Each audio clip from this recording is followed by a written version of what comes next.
오늘 설교 본문 중에 사무엘하서 24장 13절로 17절 이 본문은 지난 주일 큐티 매일 성경의 본문입니다.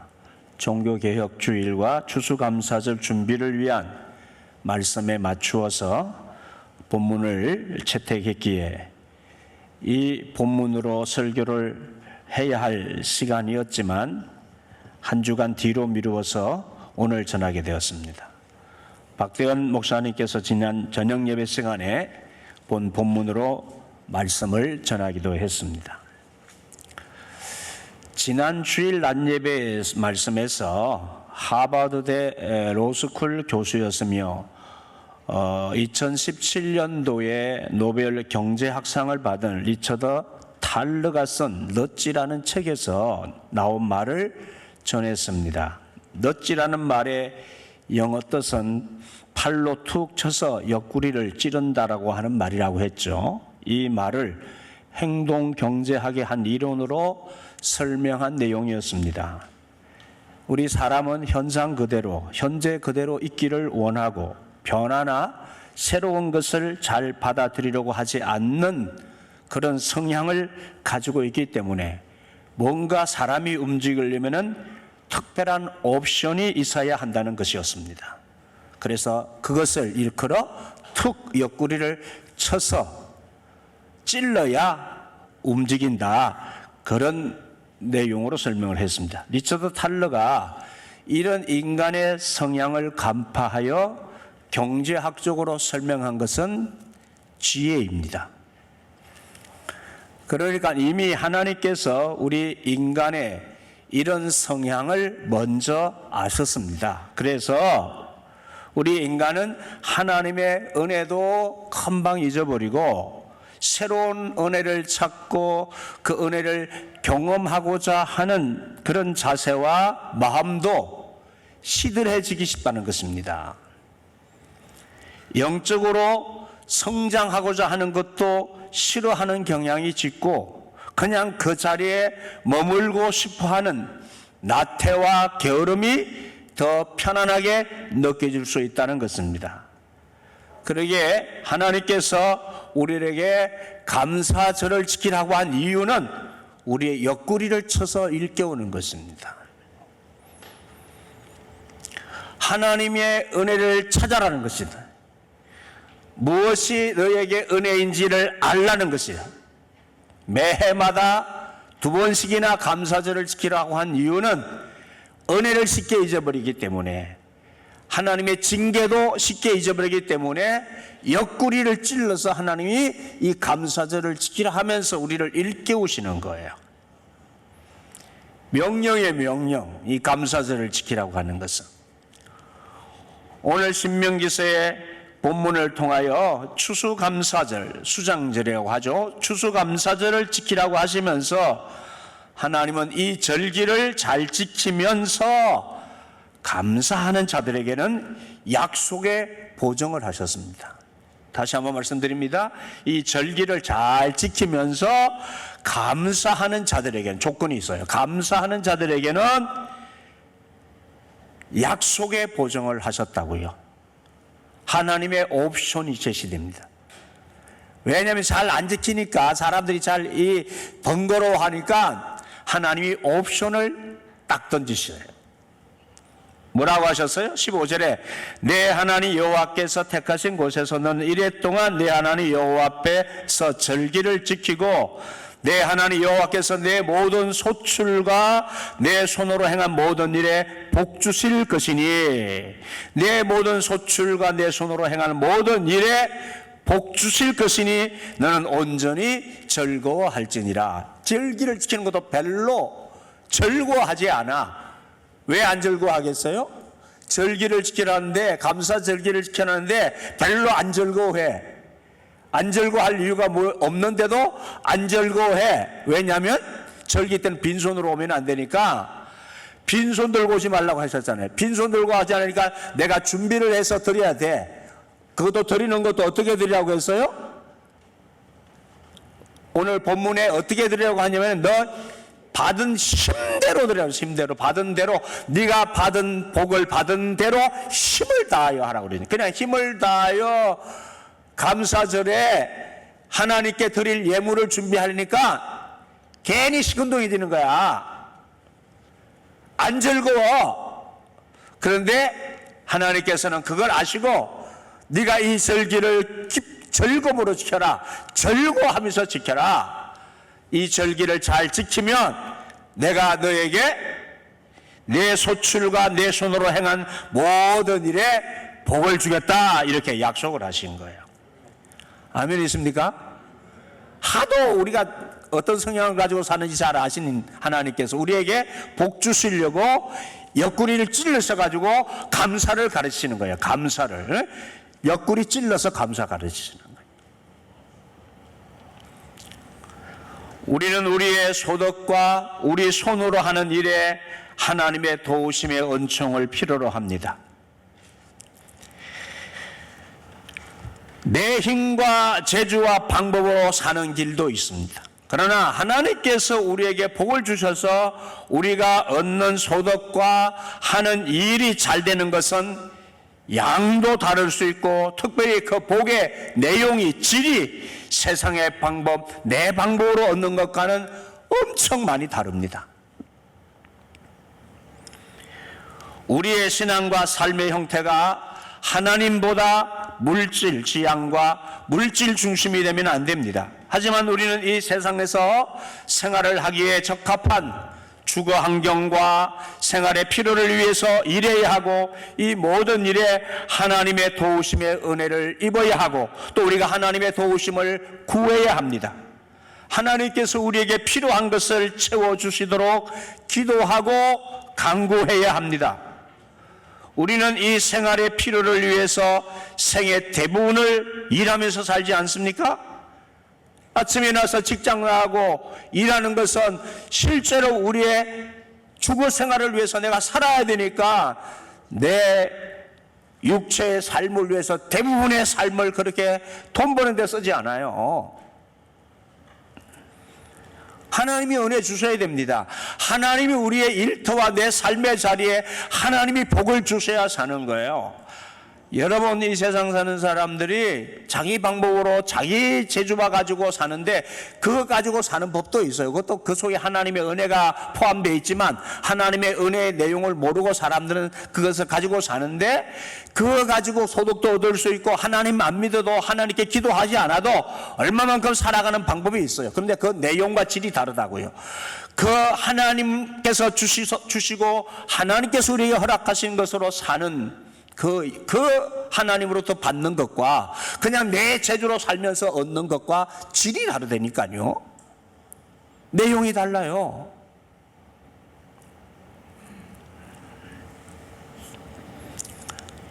그런데 사람들은 내 재주로도 내가 열심히 노력하고 일하고 하면 이 정도 사네, 다 경험적으로 알거든요. 그러니까 하나님 의지하지 않아요. 하나님께 기도하지 않아요. 그러다가 또 어려운 일 당하면은 어디에 갔냐면은 미신 데다가 돼지 머리 놓고 절하고 절간에 가서 절하고 또 이런 식으로 하면서 자신의 안위를 얻고자 합니다. 우리의 이 땅에 태어남과 살아가는 모든 삶의 자리에 하나님의 은혜가 임하지 않으면, 하나님의 복을 우리가 받지 않으면 살아갈 길이 없어요. 우리 인생은 출발부터가 아담과 하와에게 하나님께서 복을 주시며 시작되었다고 그러지 않았어요? 하나님의 복을 잃어버린 게 문제죠. 우리는 하나님의 복을 구해야 합니다. 하나님의 복을 날마다 간구해야 돼요. 아멘 있습니까?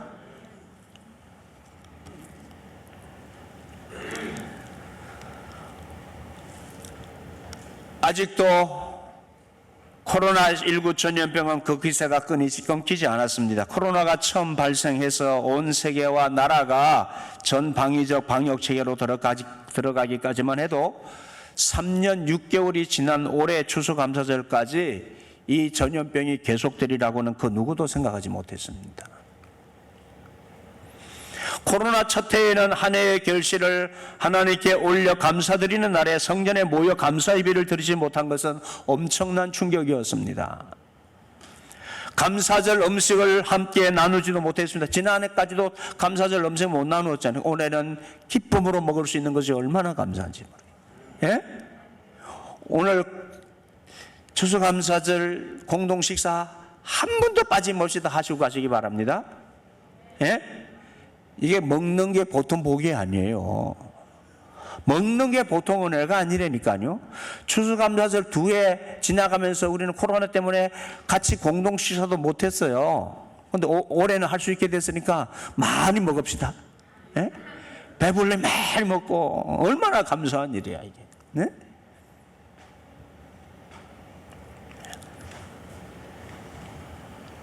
교회에서 마스크 벗고 따뜻한 식사 한 끼를 함께 나누는 것이 우리에게 얼마나 소중한 일인지를 알게 되었습니다. 올해는 아직도 마스크는 쓰고 있지만 저는 이 마스크를 쓰고 설교를 도저히 못해요. 이게 왜냐하면 자꾸 이게 안경을 끼는데 이게 자꾸 서리가 끼어가지고 설교를 할 수가 없어. 그냥 뭐 잡아가려면 잡아가든지 어떻게 할 수 없어요. 예? 안 되는 나 다 외울 수도 없고. 예?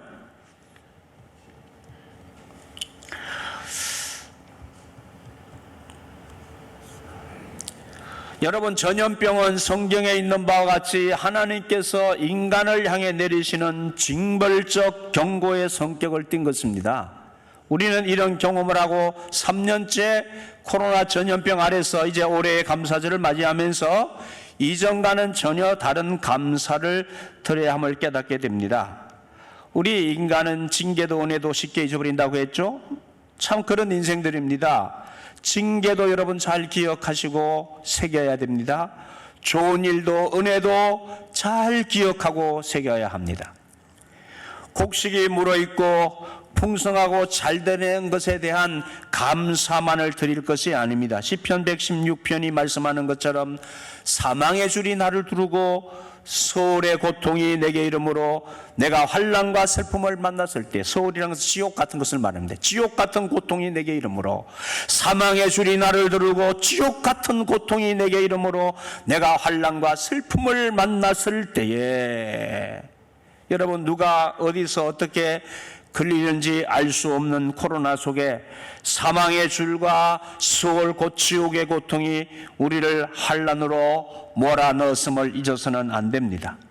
이런 날들 속에서 주께서 내 영혼을 사망에서, 내 눈을 눈물에서, 내 발을 넘어짐에서 건지셨나이다라고 고백한 시인처럼 하나님의 그 사랑과 은혜를 늘 기억해 내야 됩니다. 이렇게 어려움에서 건져주신 하나님께 어떻게 보답해야 할까? 시편 116편 17절로 19절에 시인은 이렇게 고백합니다. 내가 주께 감사제를 드리고 여호와의 이름을 부르리이다. 내가 여호와께 서원한 것을 그의 모든 백성이 보는 앞에서 내가 지키리로다.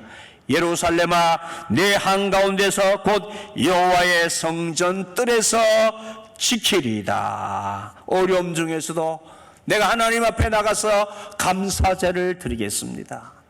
감사의 제목을 찾아서 어려움 중에서도 하나님 앞에 감사의 예배를 드리겠습니다. 그렇게 고백하고 있습니다. 여러분, 이 시인이 누구냐면 다윗이었습니다. 하나님의 은혜에 대한 다윗 왕의 고백과 결단입니다. 그렇습니다. 감사의 예배를 드리는, 감사제를 드리는데 그 영혼의 서원을 드리고 예루살렘 성전뜰 곧 교회에 함께 모여 감사의 예배를 드리면서 하나님께 감사하겠다는 것입니다. 고통 중에 성전에 모여 드리는 감사제의 이 노래를 한 것이 시편 116편입니다. 우리도 이에 따라 올해는 더욱 지금까지 사망과 질병에서 건져주신 하나님께 마땅히 생명의 감사 예배를 드려야 합니다. 늘 우리에게 하나님께서 이 전염병에서 건져주셨고, 네, 또 여러분 늘 우리의 삶을 위급함에서 하나님이 건져주셨고 보호하셨고, 네, 그렇죠. 오늘 아침에 우리 큰아이가 제 친구 목사의 갑작스런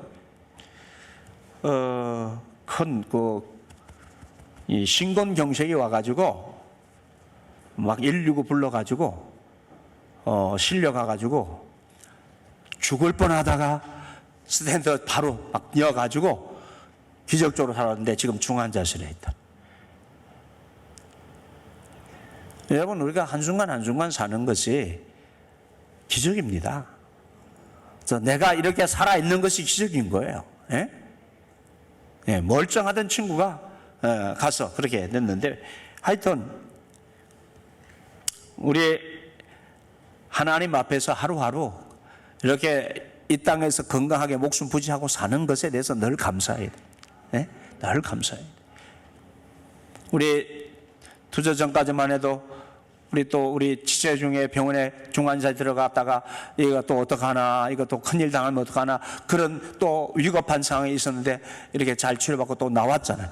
이렇게 우리가 하루하루 살아가면서 하나님 앞에서 이 아슬아슬한 인생을 사는 것에 대해서 늘 하나님께 맡기고 하나님의 도우심을 입고 이렇게 살면서 하루하루 내가 이렇게 산다는 것 자체에 대해서 여러분 감사하셔야 됩니다. 많이 감사하셔야 돼요.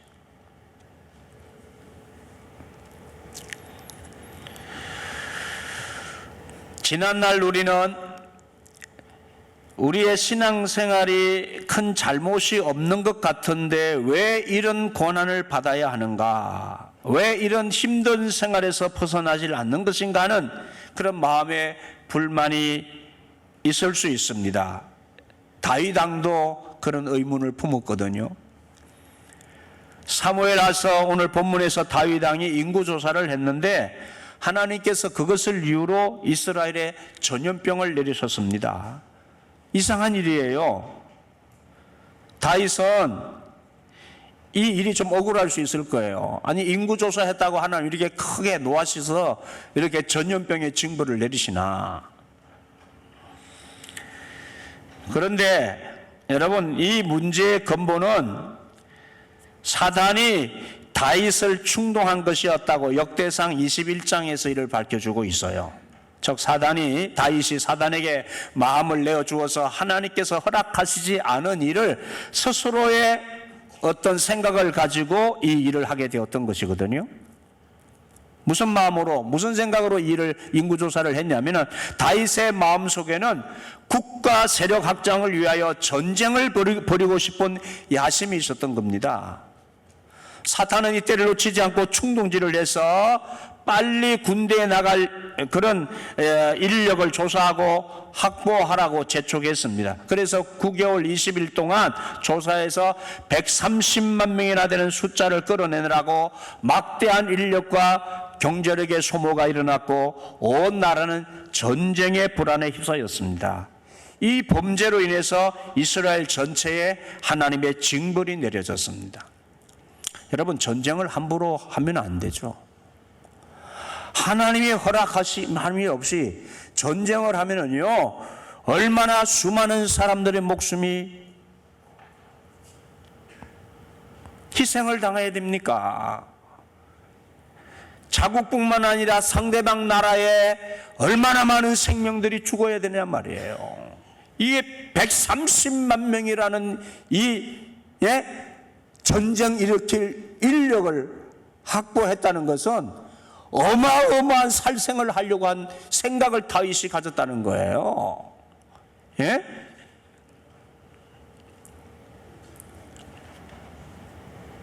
하나님께서 이런 다윗을 그냥 두시질 않았어요. 수십만 명의, 아니 100만 명 이상의 생명이 왔다 갔다 할 수 있는 이 상황 속에 하나님이 그 전쟁을 허락시 않으셨어요. 막아내신, 하나님이 전쟁을 막아내신 거예요. 이 범죄의 총책임자가 다윗이었습니다. 그러나 하나님은 이 징계를 하시면서 이스라엘 백성들과 다윗을 긍휼히 여기셔서 그에게 징벌 하나를 선택하라고 하셨습니다. 7년의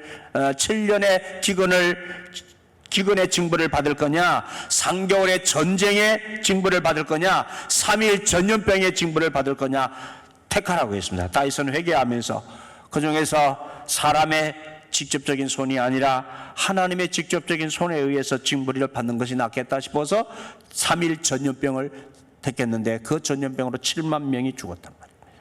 하나님이 징벌을 하셨다.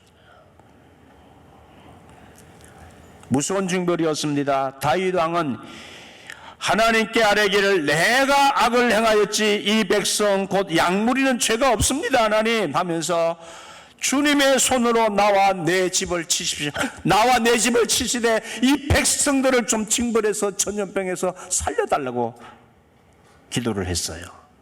이때 하나님께서는 그 재앙 내리심을 하나님이 뉘우치시고 뜻을 돌이키셔서 자비를 베푸셨습니다.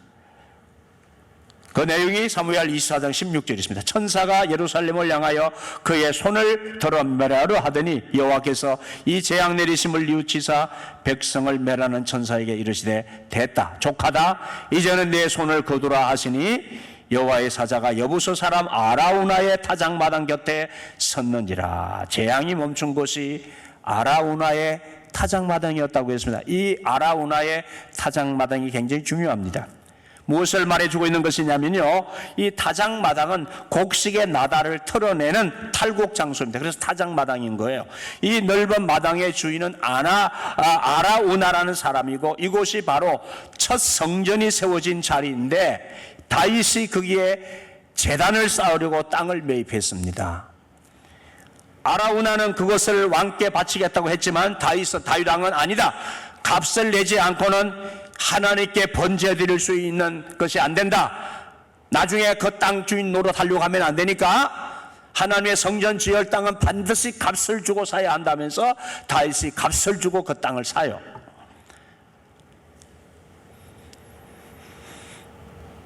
자신의 정성이 그 물질을 드리는 예배로 나타나야 한다는 뜻이었습니다. 여기서 기억해야 될 중요한 사실 하나가 하나님께서 내리신 재앙이 거친 곳이 아라우나의 타작마당이었다는 거예요. 성전터였습니다. 여러분, 우리 인류의 역사에 크고 작은 전염병이 많았는데 가장 잊지 못할 대사건이 바로 1347년 발생한 패스트입니다. 검은 물집이 생기면서 죽어가는 바람에 흑사병이라는 별명이 붙었습니다. 그 당시의 위생 상태는 지금과 비교도 되지 않을 만큼 불결했습니다. 검은 죽음의 그림자가 흑해의 크림 반도를 지나고 보스포로 해협을 건너서 백길 따라 지중해 연안을 덮쳤습니다. 유럽 대륙에 상륙한 이 패스트는 이태리, 프랑스를 거쳐서 알프스를 넘고 북쪽의 스칸디나비아에 이르기까지 전 유럽을 휩쓸었습니다. 3년여 동안 무려 2천만 명이 죽었어요. 유럽 인구의 3분의 1이 줄어서도 이 패스트는 완전히 없어지지 않은 채 200여년에 걸쳐서 재발을 계속했습니다. 이로 인해서 봉건제도가 붕괴되어지고 경제체제도 완전히 바뀌었습니다. 가장 큰 변화는 이 일로 인해서 중세의 가톨릭 교회의 권위가 무너지면서 종교개혁에 싹이 텄다는 것입니다. 결과적으로 새로운 개혁교회가 이루어진 뒤에 이 무서운 패스트의 재앙이 끝났다는 사실을 역사 속에서 잊어서는 안 됩니다. 이 지긋지긋한 흑사병 패스트가 언제 끝났다고요? 종교개혁이 싹 트면서 끝났다. 가톨릭 교회가 타락해서 무너지면서 새로운 교회가 탄생되면서 이 패스트 흑사병이 끝났다고요. 오늘 우리의 그리스도인들, 저 교회에 던져주는 메시지가 결코 예사로울 수가 없는 일입니다. 그로부터 수백 년이 지난 이 시점에 나온 코로나 재앙도 좀처럼 사라지지 않고 있습니다. 감기 비슷한 바이러스가 새로운 변종으로 생기고 코로나 아닌 새로운 바이러스 변종도 계속해서 생겨나고 있는데 근래에 또 새로운 이 바이러스가 생겨서 감기 비슷한 게 또 막 돌고 그러지 않고 있습니까? 여러분, 코로나는 어떤 모습으로 그치게 될까요? 우리는 신앙적으로 역사를 보고 해석해야 됩니다. 하나님 앞에서 이전과는 다른 우리의 신실한 신앙인 하나님께서 하나님이 세우신 교회, 이 교회가 제 기능을 감당하고 제 사명을 감당하지 않으면 하나님은 우리의 징벌을 내리세요. 저는 이 코로나 징벌은 하나님께서 우리 교회에 주시는 징벌의 경고라고 생각해요. 교회를 문을 닫게 하고, 그렇죠? 주님께서 말씀하셨잖아요. 내가 이 문을, 이 성전문을 닫을 것이다.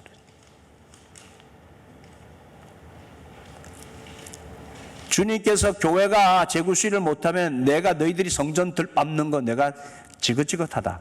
내가 이 성전문을 닫았으면 좋겠다. 그래서 우리가 정신 차려야 돼요. 우리의 하나님과의 관계, 우리의 하나님 앞에서 신앙생활하는 우리 모습이 바로 되지 않으면 하나님이 성전문을 닫게 하신다니까.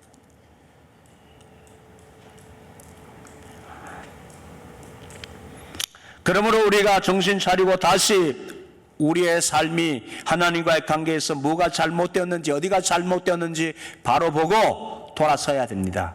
저는 우리 교회의 문을 닫게 하신 이 코로나가 하나님께서 우리 교회를 통해서 역사를 새롭게 하시려고 하는 징벌이라고 생각합니다.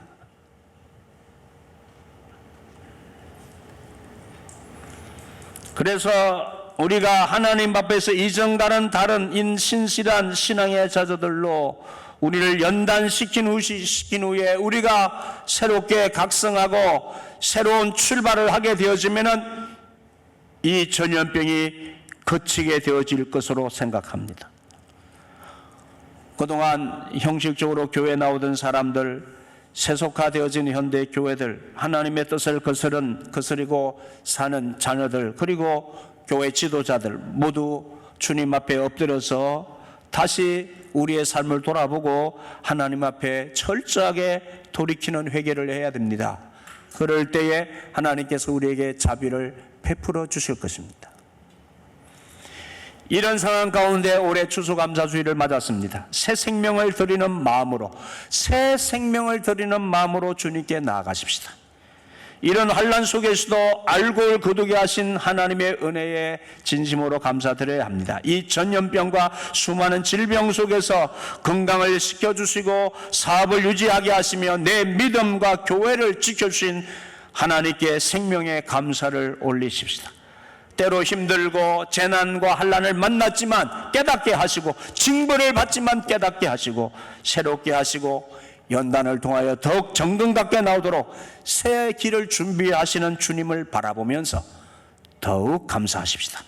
지금까지는 곡식과 소득의 헌금으로 감사 예물을 드렸다면 올해는 생명과 피로 헌신을 드리는 감사의 생활을 결단하시면 좋겠습니다. 다시 말씀드립니다. 올해는 내 자신을 주님 앞에 올바로 드리는 생명과 피로 감사의 단을 쌓을 수 있기를 바랍니다. 오늘 설교는 상하로 나눠져 있습니다. 상은 여기서 끝이고 하는 저녁에 이어서 말씀을 전하겠습니다. 기도하시죠.